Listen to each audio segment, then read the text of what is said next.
Information সম্পৰ্কীয় আন এটি ভিডিঅ'লৈ মই ধ্ৰুৱজ্যোতি আপোনালোকক স্বাগতম জনাইছোঁ। আজি মই আপোনালোকক দেখুৱাবলগীয়া আছে আপোনালোকে মোবাইলৰ সহায়ত কিদৰে আপোনালোকৰ যি ৰেচন কাৰ্ড আছে এই ৰেচন কাৰ্ডত কোনোবা পৰিয়ালৰ সদস্য যদি নাম নাই অহা তেওঁলোকৰ নামসমূহ কেনেদৰে অন্তৰ্ভুক্ত কৰিব। ইয়াৰ বাবে আপোনালোকৰ মোবাইলত থকা গুগল প্লে ষ্ট'ৰলৈ আপুনি যাব লাগিব। এই এপটো আপুনি অ'পেন কৰিব। ইয়াত আপুনি চাৰ্চ কৰিব লাগিব মেৰা ৰেচন MERA মেৰা ৰেচন RATION মেৰা ৰেচন। ইয়াত আপুনি ক্লিক কৰি চাৰ্চ কৰি দিব। ইয়াত আপুনি দেখিছে মেৰা ৰেচন 2.0 যিহেতু মোৰ এপটো আগত ইনষ্টল হৈ আছে গতিকে মই অ'পেন কৰিম। ইয়াত আপুনি দেখিবলৈ পাইছে প্ৰধানমন্ত্ৰী গৰীব কল্যাণ অন্ন যোজনা। গতিকে আপুনি এই মেৰা ৰেচন এপটো ৰেজিষ্ট্ৰেশ্যন কৰিবৰ কাৰণে আপোনালোকৰ যি আধাৰ কাৰ্ডৰ সংখ্যাকেইটা আৰু তাত যি মোবাইল নম্বৰ দিয়া আছে এই মোবাইল নম্বৰ সহায়ত আপুনি এই মেৰা ৰেচন এপটো ৰেজিষ্ট্ৰেশ্যন কৰি ল'ব আৰু ইয়াত আপুনি 4টা সংখ্যাৰ MPN ক্ৰিয়েট কৰিব লাগিব। গতিকে আপুনি ইয়াত 4টা সংখ্যাৰ MPN আপুনি ইয়াত ক্ৰিয়েট কৰি ভেৰিফাই কৰিব লাগিব।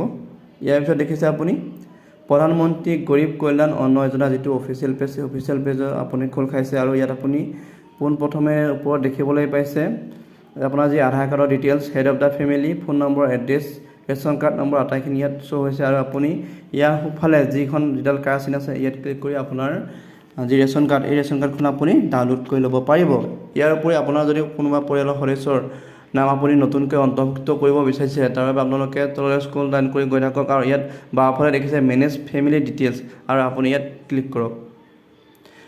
ইয়াত দেখিছে আপুনি আপোনাৰ ওপৰত ৰেচন কাৰ্ড নম্বৰ আহিছে আৰু আপোনাৰ যি ৰেচন কাৰ্ডৰ পৰিয়ালৰ সদস্য সেই সদস্যকেইজনৰ নাম ইয়াত দেখিছে 3জন পৰিয়ালৰ সদস্যৰ নাম আহিছে। যদি আপুনি এই আৰু নতুন পৰিয়ালৰ সদস্য আপুনি ইয়াত অন্তৰ্ভুক্ত কৰিব বিচাৰে তেতিয়া আপুনি ইয়াৰ যিটো ওপৰৰ সোঁফালে দেখিছে আপুনি এড নিউ ফেমিলি বুলি আছে চুকত সোঁফালে চাওক তাত আপুনি ক্লিক কৰিব লাগিব আৰু ইয়াত দেখিছে 1ৰ পৰা 9টালৈ ষ্টেপ আছে। আপুনি এইকেইটা ষ্টেপ ইয়াত ফিল আপ কৰিব লাগিব। আপোনাৰ যি নতুন সদস্যজনৰ ডিটেইলছ সেই ডিটেইলছখিনি আপুনি ইয়াত ভৰাব লাগিব। ভৰাৰ পিছত আপুনি শেষত ছাবমিট কৰি দিব। ছাবমিট কৰাৰ পিছত আপোনাৰ যিজন নতুন পৰিয়ালৰ সদস্য তেখেতৰ নাম আপোনাৰ ৰেচন কাৰ্ডত অন্তৰ্ভুক্ত হ'ব।